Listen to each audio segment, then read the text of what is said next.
силата в общението на вярващия християнин, силата в общението на християнина,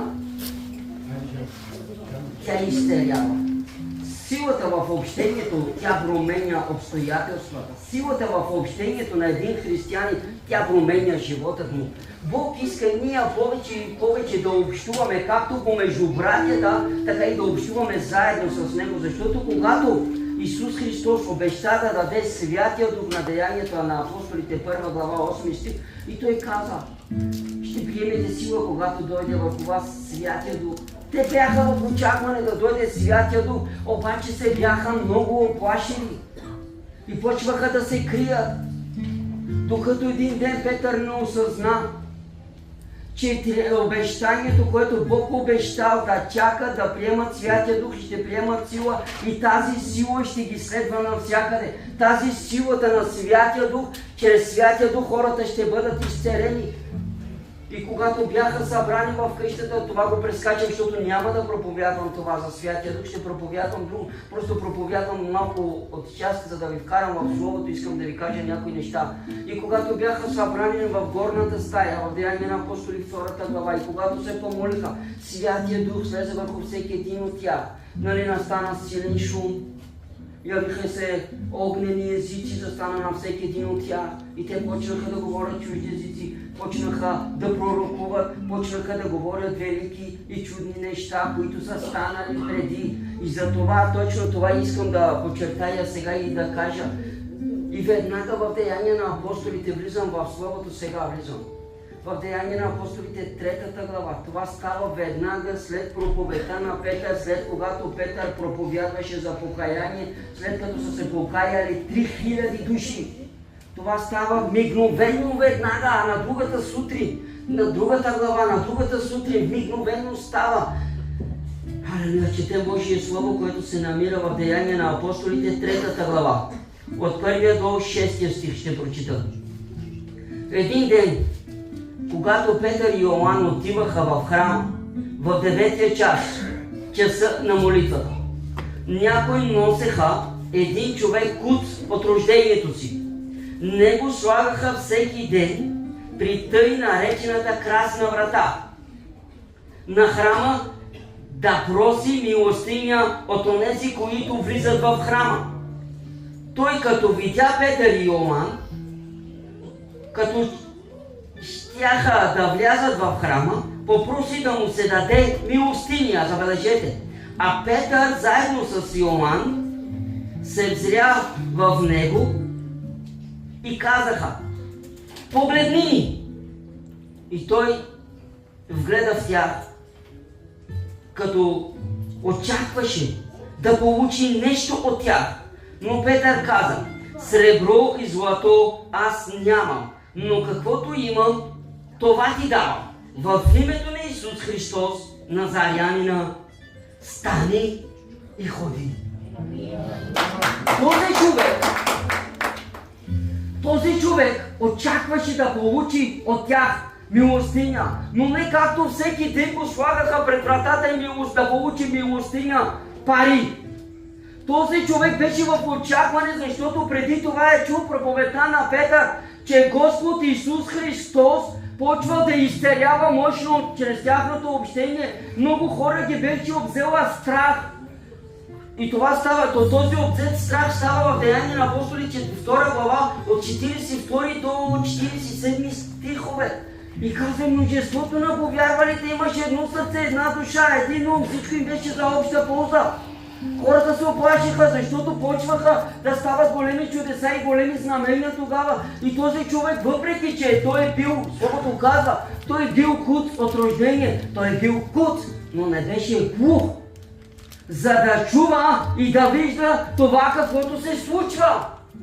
Петър се изправя и почва да проповядва Словото в Деяния на апостолите Втората глава от 17 стих и в последния ден казва, Бог ще излея духа си върху всяка твар. И този човек си казва, о, тази твар съм аз. Искам този дух да бъде в мен, за да може да бъде изцелен. И не искам вече да куцам, не искам вече да подкуцвам, не искам да ходя бавно и не искам да прося милостиня пари, а искам да прося от Бог да ми даде съвършено здраве и да изработвам здравето си както подобава Бог, както иска Бог, с трудът на плодът на ръцете си да ям хляба. Този човек, слушайки това слово, той си казваше, искам да бъде един от тези. И ще излезе духа си върху юношите ви, старците ви ще виждат сънища. Чакайте, ще го прочита.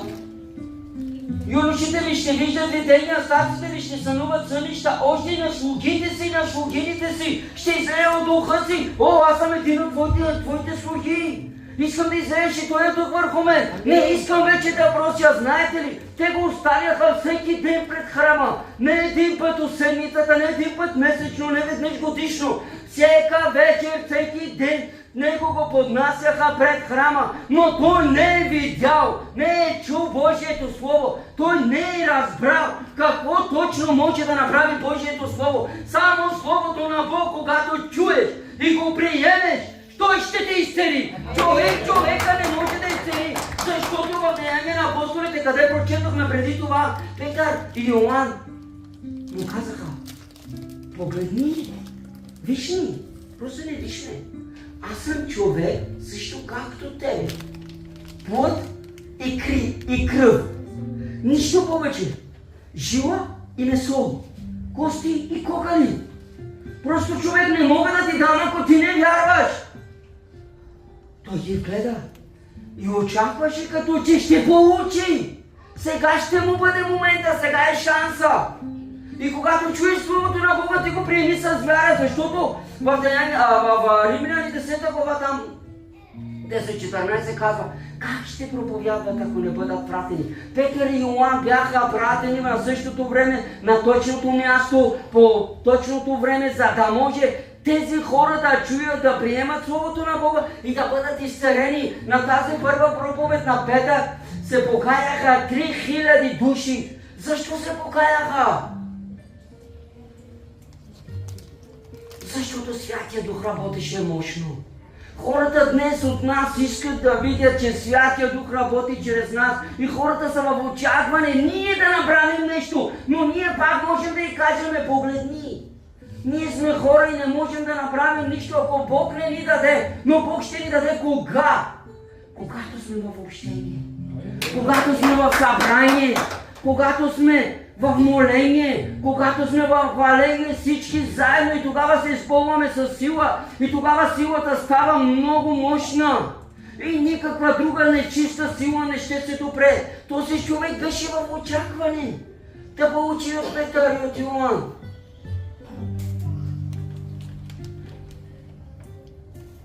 Стои, гледа, чака и вътре си въпроси. Петър се обръща, казва, сребро нямам, изкуплението не съм аз, злато нямам, богатството не съм аз, царят не съм аз съм нищо. Аз съм пара, която се появява и не след дълго време изчезва. Но въпреки всичко, стои и чака, защото е чул. Чул е тази проповед, че в последните дни Бог излива духа си. И ние виждаме, че Бог излива духа си върху всеки един от нас. И ние чуваме, че се виждат сънища, виждат се видения, виждаме юношите как работят мъжно за Господа, слава на Бога, нека да радваме наистина славата на Бога. Виждаме делата на Бог, но въпреки всичко не постоянствуваме в общението, за да приемем силата, дадена отгоре и Бог чрез нас да върши такива велики чудеса и знамения. В Деяния на апостоли 14 глава има още една същата такава история, когато Павел и Сила минават и изцеляват още един по същия начин кут от рождението си. И те ги направиха богове. Зевс. Казва, ти си Зевс, ти си Бог. Савел раздира дрехите си И каза, как аз, който съм човек и съм подобен на тебе, може да ми кажеш, че аз съм Бог. Нели Исус Христос изцелява. Днес много хора искат да кажат или да се изявят по един или друг начин, че едва ли не някаква сила тече от тях. Не, искам да ви кажа, че силата, която тече в нашите вени чрез Святия Дух, това е третото лице на Бога и Бог изцелява. Бог изцелява чрез Святия този Дух, който е излял в денят на Петдесятница. Да, точно този дух е действащ дух. Точно тази вяра влезе в този човек и беше в очакването си да получи това превъзходно изцеление за себе си. Той не искаше вече да проси. До кога да просим? Всеки път ли да ни докара до некъде? Всеки ден ли ще бъдем болни? Всяка седмица ли ще се заболяваме? До кога? Приемете силата и помазанието и Бог изцелява още сега. Трябва само да повярвате. Силата в общението с светиите, с братята и сестрите променят обстоятелствата. Точно това общение промени обстоятелствата. Много хора се оплашиха от тяхната сила, защото те, когато минаваха, хората от самата сянка на Петър се изцеляваха и изкарваха болните си с леглата заедно, с завивките заедно. И когато само сянката засенчваше някакъв болен, те бяха изцелени. Защо днес по някакъв начин не се получават тези неща? Задаваме ли си този въпрос? Господ Исус Христос преди да си отиде при Неговия си Отец, Той ни казал, ето даде ми се цялата власт на небето и на земята, която я давам на вас. На болни ще полагате ръце и те ще оздравеят. Дори мъртви ще възкрасявате. Ако спиете нещо смъртоносно, никак няма да ви победи. Защо днес не е валидно? Защото не общуваме и не се изпълваме със Святия Дух. Общението изпълва с Духа. Много е важно с кой общуваш. Общувай с Бог. Общувай с Бог и Бог ще те заведе на зелени пасвища и при тихи води. И никога няма да те излъчи, защото Бог е всичко, но не и лъжец.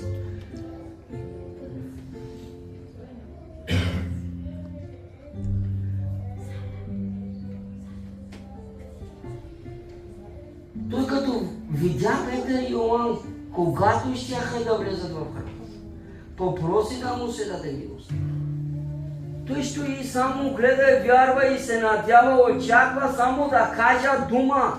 Защото когато Петър направи всичката тази изповед, всичката тази проповед, която направи, там се роди новата църква, там се новороди наистина една църква, която бяха повече от 3000 души. Словото казва, че 3000 души са приели. И там станаха големи чудеса. Този човек е чул и си е казал, да, аз искам да бъда един от тези хора. Аз искам да бъда един от всички тях. Аз искам да бъда този, който Бог ще ме води. И ние не знаем след това какво се е случило с този човек. Словото не ни казва нищо, след да ни казва и той тичеше и скачаше в храма и се радваше и казваше, че Исус Христос е Господ. И ние колко пъти приемаме изцеление, идваме ли да славославиме името на Бога. Има хора, които идват само за изцелението си. Приемат изцелението си, приемат благословението си, приемат живота и не след дълго време го забравят. Но Бог не ни е избрал за това. Хората в този свят очакване от нас да приемат. Ние трябва да бъдем наистина светлина и сол на тази земя. И когато ни видят хората да ни приемат, да бъдем наистина град поставен на хълм. Когато ни видят наистина това, което пречи в тях, тези нечисти неща, които има в тях, веднага да бъдат изкоренени, защото когато един човек приеме изцелението си, то става точно това. Те биват изцелени поради греховете си, поради това, което са вършили в стария си начин на живот. Затова във втората глава той казва, попитаха го, какво да стори? Той казва, покайте се. И всеки един от вас ще приеме този дар, Святия Дух. Святия Дух е много важна личност. Святия Дух е третото лице на Бога. Святия Дух ни води. Святия Дух всяка сутрин ни събужда. Това е обещанието от Отца, който ни е дадал Исус Христос. И чрез този Святи Дух, този човек прие изцелението си. И те веднага се възпираха. Фарисеите и садукеите веднага искаха да спрат това дело. Книжниците, много хора, които твърдят, ще го кажа, няма какво да прикривам. Тези хора, които твърдят, че са много силни, вярващи и когато видят, че някъде става чудо и знамение, те винаги казват, той не го прави как трябва. Винаги търсят някаква основателна причина, за да изявят себе си, а не брата. Ако брат ти върши, Бог чрез брат ти върши велики чудеса и знамения, радвай се, моли се за Бог, за брат ти, за да не може брат ти да падне в разни изпитания. Защото колко повече Бог работи с теб, толкова повече изпитания. Изпитанията ще бъдат по-силни. Бъдете благословени, брати и сестри. И тези човек, той скача и той се радва. И не може да опише с думи какво се случва с живота му, защото няма да го карат вече всеки ден той да ходи, да застава насред вратата и да проси пари. Вярата е действащото нещо в християнина, което трябва във всеко едно сърце да расте. Вярата, Словото казва, Господ Исус Христос казва, ако имаш вяра колко се напено зърно, ако кажеш на тази планина, премахни се и тя ще се премахне. Вижте колко малко иска Бог от нас. Ако имаш малко вяра, брат ми, Бог днес тази вечер ще ти изцели. Малко иска Бог, не иска много. Този човек е чул. Той беше куцно, не беше глух. Той е чул, че Петър изцелява, Йоан изцелява, апостолите всички заедно. Хора приемат Исус Христос. Ами онези слепци, които вървяха по улици и тичаха, Сине Давидов, смили се над нас. Те пък може да бяха слепи, но ушите им пак действаха, чуваха. Всеки, който има уши, нека слуша, що говори Духът към църквата тази вечер.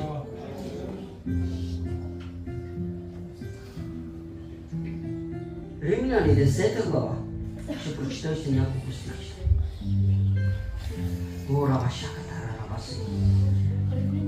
Но как ще призовава този, в когото не са повярвани? Римляни 10:14.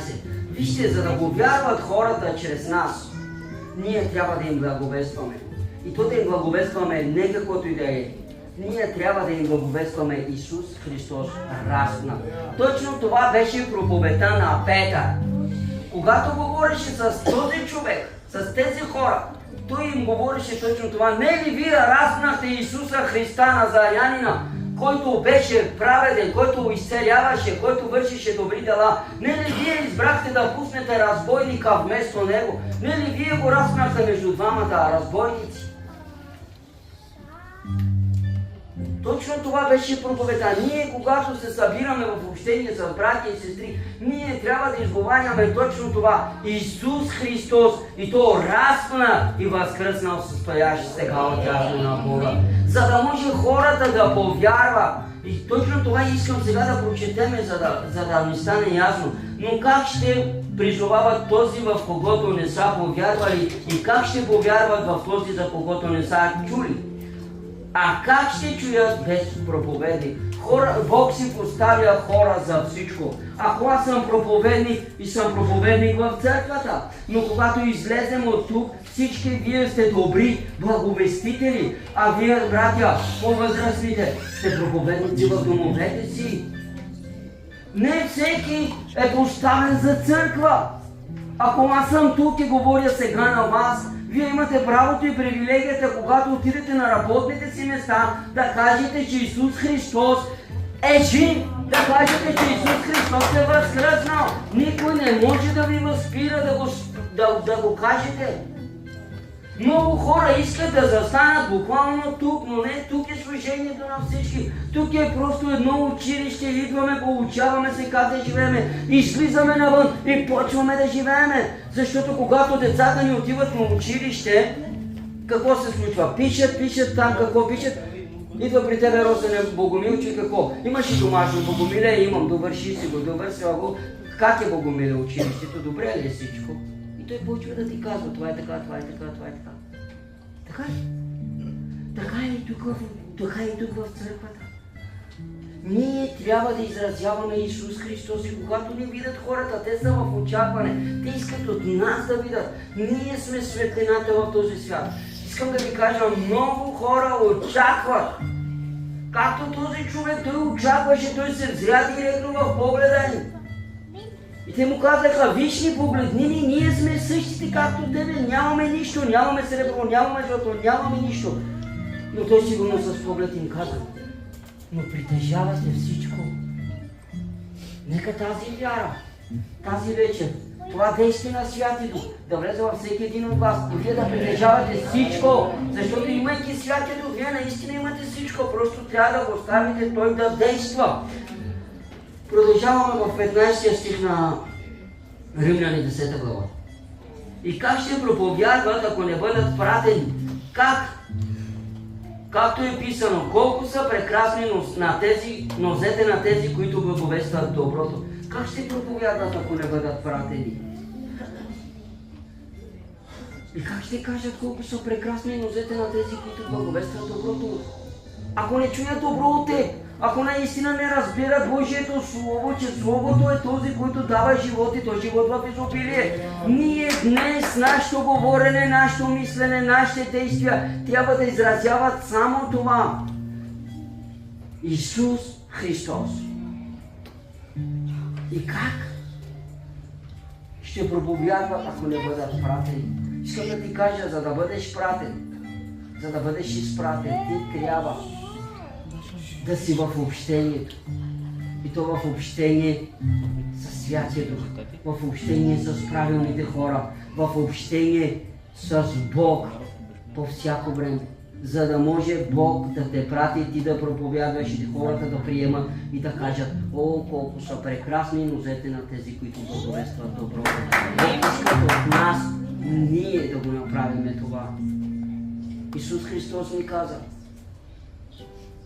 идете, научете, кръщавайте ги в името на Отца, Сина и Святия Дух. Това, което сте приели, това предавайте. И те това правеха, това и действаха, това и вършиха. Защото Бог точно това им заповяда. И ние по този начин трябва да живееме. Ма сега много хора казват, да, ама това беше за апостолите. Да, ама това беше за неговите ученици. Това не е за нас. Искам да ви кажа, че с това слово, всичко каквото пише в тази Библия, всичко е за мен. За вас не знам. Всичко е за мен писано. Дори действията на Исус, които Той ги вършише, това, което Той е минал, това, което Той е преминал, те са за мен. Нищо, че пише неговото име Исус. Те са за мен, той казва, и даде ми се цялата власт, която я давам на вас. Това, което съм правил, аз и вие ще го правите. Мене са ме били, вас ще ви бият. Мене са ме гонили, вас ще ви гонят. Ами не очаквайте да бъдете много галени. Да, щом така каза Бог, ще бъдете гонени, ще бъдете, защото виждаме веднага в тази същата глава, Деяния на апостолите, 3 глава, която прочетохме, и фарисеите и садукеите веднага се събраха и казаха, това не може да продължава така, трябва да ги спреме Петър и Йоан да спрат да проповядат благовестието, да спрат да проповядат за Исус Христос. Повече Исус Христос от устата им да не излиза. Защо? Не им се хареса. Не им се хареса, защото завидяха, че Петър и Йоан вършиха велики чудеса и знамения. И днес много! Айде, в нашата църква не е така, слава на Господи, аз съм горд и щастлив с това. Наистина не е така. Но в много църкви по лицето на земята става точно това. И аз не искам да проповядвам за други църкви как да си гледат стадото. Искам да проповядвам на нашата църква да погледне само към Исус. Да общува само с правилните хора. Да общува само с Святия Дух, за да може Святия Дух чрез вас да изцелява. Аз ще се радвам, когато почне църквата да бъде действаща и когато примерно някой дойде при мен и каже, ей, брат Рангеле, искам да ти кажа, отидох, помолих се, еди къде си, дойде изцеление. Слава на Бога! Аз ще се радвам, защото Бог действа в живота Нашата мисия, нашата цел е точно това, да покажеме пътя на хората и ако някой е куц, ние да му дадеме чрез молитвата си, да му дадеме насърчение и здраве да тръгва и той да благовества, защото Словото казва, той почна да тича, да скача, да се радва, да възхвалява името на Бога. Той почна по улиците да тича и да каже, искам да ви кажа, Петър и Йоан чрез Святия Дух ме изцелиха. Ето аз бях куц, но вече не съм куц. Ето аз бях сляп, но вече не съм сляп. Ето аз бях глух, но вече не съм глух. Защо? Защото Петър и Йоан бяха действащо нещо на Святия Дух. Ето това иска Бог от нас. И ние отдаваме славата наистина на Бога. Защото Бог заслужава и нека Бог тази вечер да ни даде дух на мъдрост, да разберем Божието Слово, че вън от Бога няма добро. Учениците се оплашиха в началото. Исус си премина. Устой сега отясно на Отца, въпреки че го видяха, бяха заедно с Него. Показа им раните. Тома бръкна вътре. Филип му каза, Господи, как да знаем пътя, па и къде отиваш? Откъде да знаем? Въпреки че бяха с Него. Пак се усъмниха, пак нещо. Но вас днес искам да ви уверявам, че Исус Христос е жив и че днес работи във всяко едно сърце, във всяко едно семейство, във всеки един дом и иска всеки един дом да бъде храм и обиталище само за Него. Точно това иска. Защото въпреки всичко те бяха с Него, но пак се усъмниха, казвам ви. Тома му каза, докато не видя учителя, докато не бръкна в раните му, в бедрата му, няма да го вярвам. Да, но какво каза на Тома? Тома, не вярваш. Бъди вярваш. Бъди вярваш. Защото блажени от сега тези, които не са ме видели, но повярвали, и тези, които не са го видели, повярвали, това сте вие един от тях. И ти можеш само да благодариш на Бога, че без да го видиш, си повярвал, че без да го видиш, той те е изцелил по незнайно какъв начин. Бог дава на възлюбените и в съня. Бог и в съня изцелява. Бог тази вечер, ако тук на това място не може да те изцели, но се прибереш с вярата, че когато си легнеш ще те изцели и там ще те изцели в леглото. Да, защото Бог е всичко, но не и лъжец. Бог дойде на земята и изкупи греховете ни. Беше бичуван с 39 бича и този бич го намери на един строителен обект. Това представлява същото нещо, което беше завързано с лововени топки. И когато го удряха и дърпаха към шика, всичко това се разкъсваха месата му. За да може в тези 39 рани ти и аз, моите деца, твоите внуци, твоето потомство да бъдем изцелени. Точно за това го и направи. Той знаеше какво ще се случи. Той можеше да предотврати всичко, но не, уви, искаше да те спаси. Искаше да ме спаси. И сега, поставяйки ни на това, ние вярваме в Исус Христос. Колко от нас вярваме в Исус Христос? Тогава тази вяра нека да ви води наистина на зелени пасажи. Не само да вярваме с устата си, но и с сърцето си. Защото от всичко ще опазиме, нека да пазим сърцата си. И то сърцата си да ги опазим чисти. Защото сърцето произлиза живот. Нека да бъде благословено името на Бога. И Тома беше с него, и Филип беше с него, и Петър беше с него, и всички бяха с него. Но въпреки всичко се върнаха на старата работа и почнаха да действат по съвсем различен начин. Но когато се събудиха, когато Петър се събуди, събра 11. Айде да се помолиме, молейки се, събрани в общението, казва, че бяха 60 души, Словото ни казва Деяния на апостолите 1 глава. Който не вярва, може да го прочете. Бяха около 60 души. Почнаха да се молят.